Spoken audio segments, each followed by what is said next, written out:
So Brightburn stars Jackson A. Dunn as this alien child who crash lands onto Earth around 12 years ago. And the funny thing is, this is the same kid who portrayed a 12-year-old Scott Lang in Avengers Endgame. But anyway, in this movie, instead of helping mankind, he tries to destroy it. So this is kind of a take on an evil Superman, if you will, and I think that is very interesting. You know, it's very unique, and it's very different to like superhero films that we normally typically see. I like how this film introduces us to a new genre, which is superhero horror, and I want to see more movies that are like this.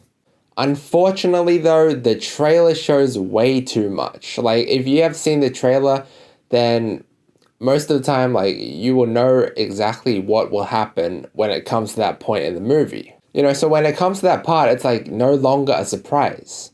And that's really unfortunate because if I didn't see the trailer for this movie, I probably would have enjoyed this film a lot more. But if you put that all aside, I think that this movie does deliver in terms of the horror style that it is going for. You know, it's very dark and sinister and is everything that you would have wanted when you come into this movie. It's very suspenseful and it sets the atmosphere very well early on in the movie. There are some very disturbing and graphic imagery in this movie, which might unsettle some people, but I think it adds to the element of evilness in this movie. It makes you believe that this kid is not just a villain, he is much worse, and he has this ulterior motive that isn't 100% clear. And to us humans, it might be disturbing, but because he is technically an alien, to him it is quite normal. I like how this movie leaves much to the imagination. It's not just a clear-cut movie that has, you know, a very coherent story and makes sense all the way through and has a happy ending. As a horror movie, it is great in presenting this very evil and demonic supervillain. But that's all there is to it. I feel like this movie doesn't really step out of its comfort zone. It kind of limits itself only to Brandon Byers and his evil ways. You know, killing people and stuff. The story doesn't really develop beyond that.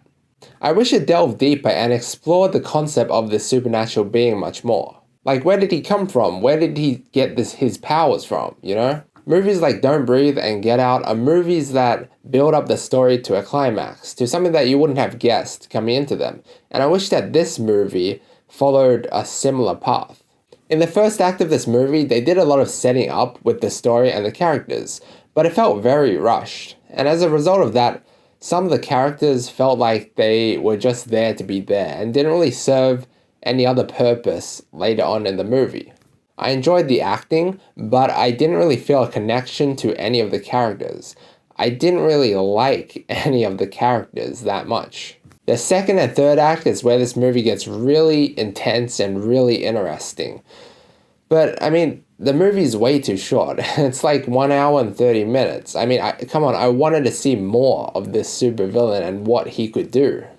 The pacing for this movie was a bit off. Each scene felt like it was a setup for the next scene. It didn't really feel too coherent. It almost felt like it was like multiple clips edited together or something. On top of that, most of the scares are very predictable. Like, sometimes where there's like very suspenseful, it's like building up the suspense into like a jump scare. Like, I'm like, come on, hurry up, give me the jump scare already. Like, I know it's going to come. And this is why the trailer for the movie is a big problem.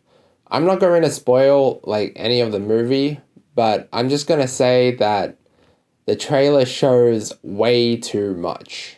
After having watched all of the movie and then coming back to watching the trailer, I realized that the trailer was the whole movie.